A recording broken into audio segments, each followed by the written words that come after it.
o yung bait na ginagamit po natin, pipigilan po yun yung pag-molt nila, yung pag-develop ng molt nila. Hindi na sila po mag-molt dahil kinain po nila yung ating pong baits dahil sa active ingredients na yun. Once na makain po nila yun, automatic po yun, unti-unti sila manghihina. Bakit po? Kasi exoskeleton, kasama sa exoskeleton nila yung kanilang mandibles. Yung mandibles nila, yung kanila yung pang chew, panguya nila ng mga cellulose o ng mga kahoy, no.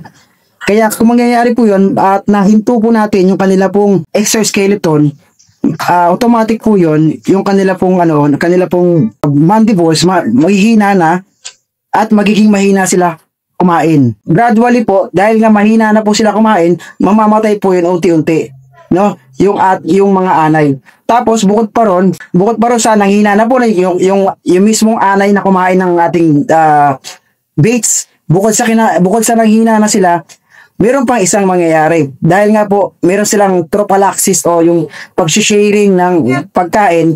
Yung kinain po ng anay na nakakain din ng lason na pinakain natin sa kanila, ipapakain din nila yon doon po sa kapwa nila anay. No? Doon sa nymphs, doon sa soldier, at lalong-lalo na ipapakain po nila yon doon po sa queen. No? Pagka yung queen po nila, lalong-lalo na napakain nila yung queen, dahil meron siyang insect growth regulator, no? Ibig sabihin, yung mismong queen na yon, hindi na rin siya makakapanganak ng dire-diretso, no? Yung queen na yon, mahihito po yung kanyang reproduction, kaya ang mangyayari, totally, unti-unting mababawasan yung kanilang population. At pag yung queen po ay totally namatay na, dahil ang queen nga ay siya po yung responsable sa pagpapaanak ng maraming termites, up to 30,000 po yung kada araw, no? Yung subterranean na, lalo na yung Philippine belt termite.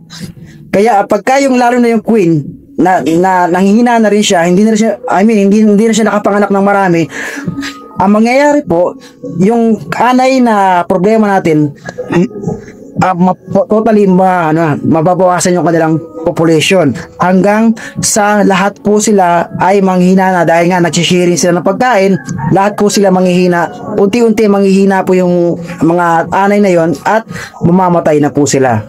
Kaya yun po ang makakapagsabi, yun lang po ang nakakapag-claim, yun po ang method na yon, yung baiting method na yun lang po ang nakakapag-claim ng 100% elimination ng entire colony ng anay, no? Yun po ang pinaka-the best na method, yung baiting method na Xterra. Yan pa ang pinaka-the best. Pero syempre, kung meron tayong budget pa, kung natin mapabilis po yung proseso, gagamit tayo ng 2 o minsan 3 pa, no? Kung marami tayong budget, gagamit tayo ng non-repellent para bilang soil barrier natin, para sa soil poisoning, para hindi na makapasok uli yung ibang anay.